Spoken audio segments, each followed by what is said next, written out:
Buongiorno and welcome to another trip report. This time from Napoli Centrale to Roma Termini, so the main station of Naples to the main station of Rome.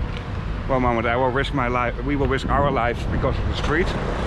Anyway, oh no, they was out. Anyway, we're traveling with Italo today. This is the commercial operator that runs on the high-speed lines here in Italy. I'll tell you more about this with the use of a voiceover. In most situations I travel second class, but today we will travel on the highest class. Just like spoil ourselves, just do it. And well, just share this experience with you. From Rome we will take another train to La Spezia. There will be another video about that, and in that video I also show you Rome Termini railway station. Anyway, I hope you like this video. If you do so, give me a thumbs up. And if you'd like to see more train related videos, subscribe to my channel. For now, let's roll the intro. Yes.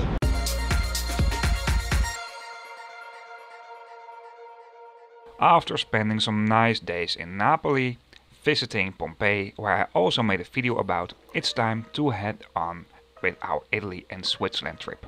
Today we're not traveling with Interrail. For most of the other days we did. We took the metro for some occasional routes within Napoli. I have to say the metro is okay. The frequency could be better, it's every 15 minutes or so, but maybe I am just spoiled. The metro station right next to Central Station is a little bit at the front of the railway station, so you have to walk a bit to go there. But it's not a long walk at all. Something else you'll find a little bit more at the front of the railway station is the tram stop. At the front of the railway station there's a big square, and at the end of the square you will find the tram stop. Partially underground at the same square you also find the entrance to the metro. And this way I'm walking towards the direction of the railway station again. At the front of the railway station there's another underground promenade, and from here on you also find access to another railway station. This is the Garibaldi railway station. To me it feels like it's basically the same railway station as Napoli Centrale, but apparently it's not. From here on you will find local commuter trains, and these are still mainline trains. There's also another railway station that's a little bit more at the side and was also underground.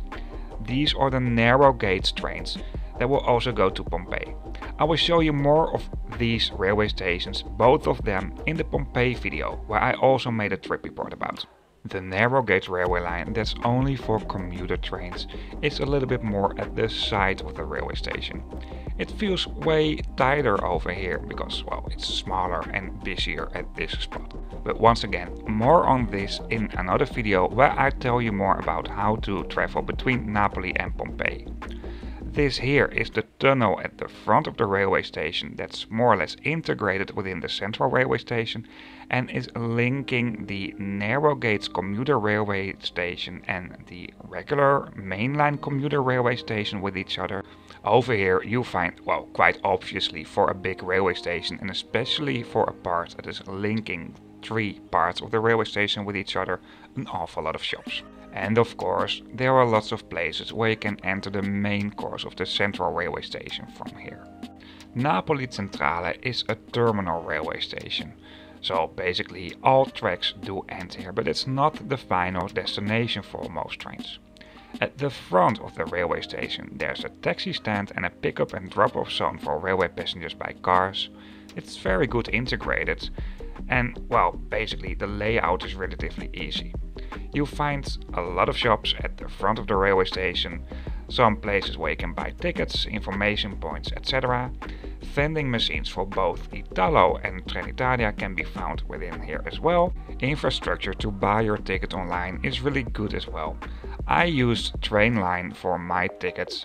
The reason why I like to use middle websites is because they create an infrastructure where you can buy easily train tickets for several countries and even combine this. Although a perfect booking system for train tickets doesn't exist yet. If I am good in IT and I do have a lot of money, I would definitely like to make something like this, to put all my knowledge about train tickets in it and just create an easy booking website that knows all about the rules, potential delays, etc. But we're not here to talk about my future vision or dreams. At the side of the railway station you'll find this food hall. There's some fast food places over here. It's not really stunning, to be honest. At the main course you will find loads of screens that will host information about departing trains. Announcements are being made in, of course, Italian, but also in English.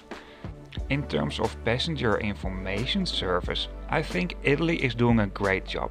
For foreign travelers, well, most announcements are in English as well, but also directions are given very often in English. Even though some of these announcements or directions, well, you don't need to translate them because it's quite obvious. I really like this, and I think some other countries can take this as an example. Before you board the train and you can go to the platform, your ticket will be checked. So a lot of people here are queuing up. For this trip we traveled with the highest class and there's actually a fast lane for that, although we didn't use it. Over here on the right you will find the facilities where you find the ticket counters, but also the Freccia lounge. The Freccia lounge is a lounge for first class passengers of the Trenitalia high-speed trains. And in the directions over here I also saw that there should be an Italo club lounge. I didn't know this, to be honest, but the Italo club lounge is the lounge for the railway company we're traveling with today, and it's only accessible if you're traveling in club class, like we do today. After our tickets have been checked very briefly though, we could enter the platform and from there on find our train. Well, obviously within the train the tickets will be checked again. Within some bigger Italian railway stations the tickets will be checked manually, and in some other railway stations it will be with an automatic gate. As you can see over here, by the way, there is some kind of separation over here. At one spot you only find local trains, and at the other spot you will find both local and long distance trains. Even at the point of the railway station where you will go to after your tickets have been checked, you will find some occasional shops. There are not a whole lot of them over here. Of course, you will find lots of screens that will host the departure platform, but also at the beginning of the platform you'll find screens that will host the route information for these trains. And here on the left, this is our train for today. This is a Pendolino train, so it's a tilting train. The railway company Italo does have two kinds of trains. These trains and some other trains, the others can go faster, but the advantage of these trains is that they can take curves at higher speeds. The top speed for this specific rolling stock is only 250 km per hour though. Before we'll take a look at these trains, let's take a closer look at the railway map for high-speed lines within Italy. Due to Italy's geographical shape, it's relatively easy to serve the entire country with just one line that goes from north to south. Apart from these high-speed trains that make it really fast to travel from one part of the country to the other part, you also find really good sleeper trains within Italy. But we're not talking about that in this video. On these high-speed lines you will find two railway companies, and there's actually a commercial railway company, that's Italo, where we're traveling with today, that is competing with the state-owned railway company Trenitalia. The prices are in general a bit lower, but it also depends on the class where you're traveling with, of course. The Italo trains are a bit more efficient. There's no dining car, for example, what also saves space and gives more space for seats that can be sold. Of the state-owned railway company Trenitalia you will find three different kinds of high-speed trains. I covered two of them in my videos, and in that video I also tell you more about these different kinds of high-speed trains. For now let's take a closer look at the network map of Italo. This map shows what lines will be covered by the Italo high-speed trains. Well, not all lines are high-speed trains. On some parts there will be conventional railway lines, but well, that will be used by high-speed trains of course. Italo is using two different kinds of rolling stocks. These trains that can go up to 300 km per hour, and the train that I'll be taking today that can go up to 250 km per hour. The interior is basically the same. If you're traveling with Interrail, Interrail is not accepted on these trains, and your ticket always includes a seat reservation. Italo comes in three different classes. Smart, what is basically the same as second class. Prima, what is basically the same as first class, and then you find Club Executive, what is a little bit higher as first class. On some routes you also find smart cinema. Well, this is basically the same as smart, but the lights will be dimmed here. The windows do allow less light within the train, and there will be movies played.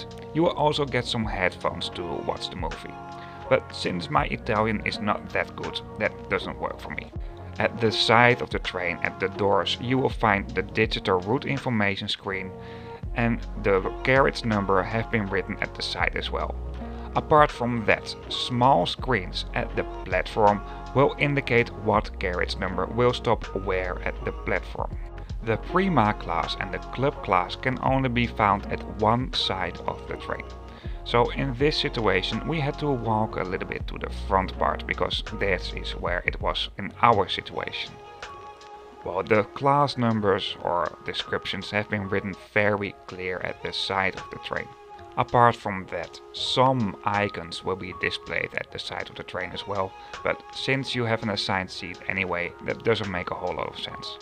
The icons that are being displayed are mainly for disabled passengers, as you can see over here. For now, it's time to board the train and drop my luggage, so I can film a bit of the train while it's still standing in the railway station and is not too busy yet. I'll start off with the Prima class. This is the first class, and if you're traveling over here, you'll get one welcome snack and drink.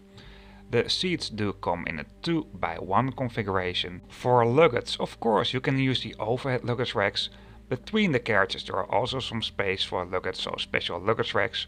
And at some spots within these compartments there are also luggage racks. Over here, by the way, at the right, there's also some space for people traveling in a wheelchair. Although during this trip some people use this just as some extra space for luggage, as you can see over here. Within these seats you'll find a power plug at the sides. Most seats do come in an airline style composition. There's a tray table in the seat in front of you. You find a magazine rack and a food rest. Sunscreens can be found throughout the train, and you find a coat hanger at the side. Within these carriages you'll find a reading light integrated within the seat, and the button is right there.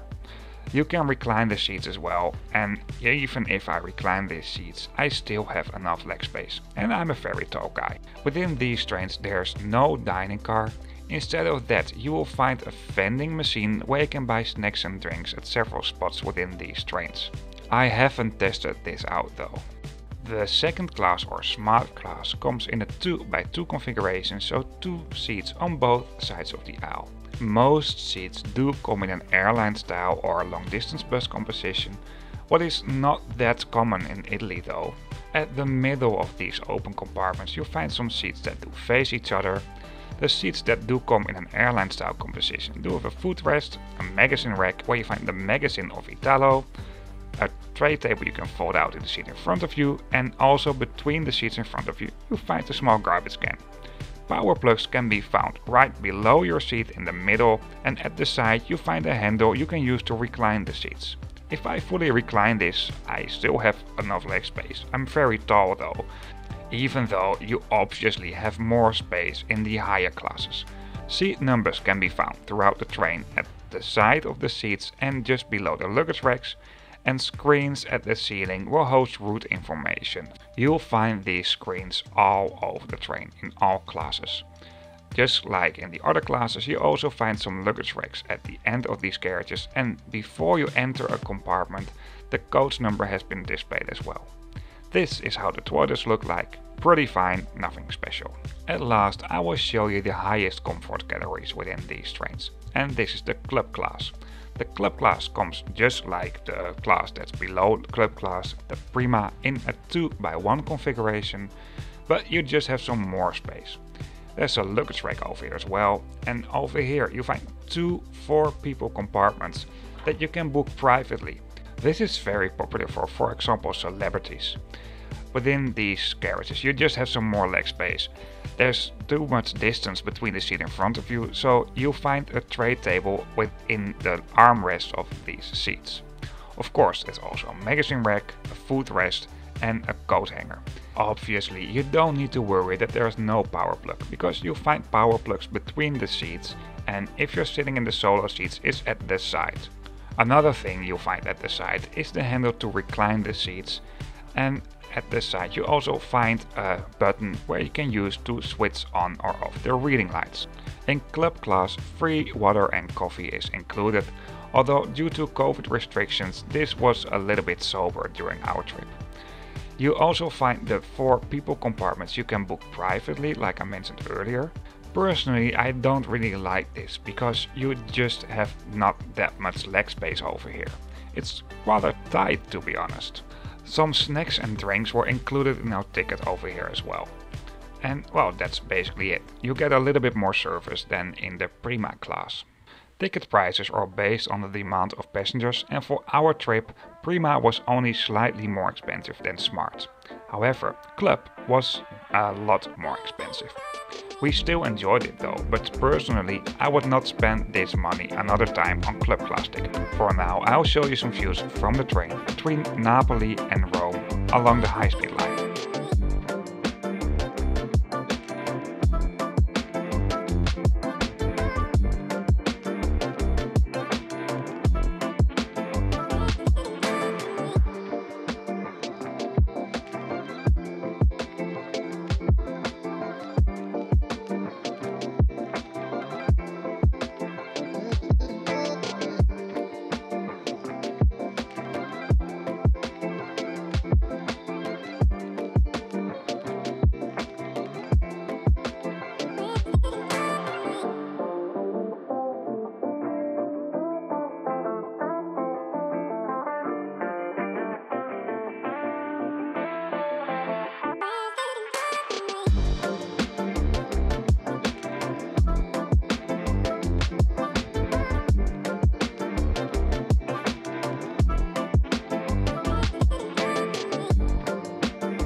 That's it for this video. I'm right now at the Rome Termini railway station. I'll feature this railway station on a video where I'll be traveling from here to La Spezia. That will be on Frecciarossa. I think that train terminates in Genova. I'll tell you more about that in the other video. Anyway, I hope you like this video. If you do so, give me a thumbs up. And if you'd like to see more train and ferry related videos, subscribe to my channel. You can also find me on Patreon. It's patreon.com/Trainviking. That's, well, if you want to support this channel financially, you can already do this from €1, dollar or pound per month. Once again, I hope you liked it and see you on my next video. Before I really end this video, if you're interested in other trip reports, of course you can find them on my channel and you can subscribe so you don't miss anything, and especially when you hit the bell icon. But if you're interested in other trip reports, you can also find them on a map. You'll find a link to this map in the description of this video. The train and ferry icons do indicate the railway station and ferry terminal reviews, and the lines do indicate the routes for these trains. Once again, thanks for watching and see you on my next video.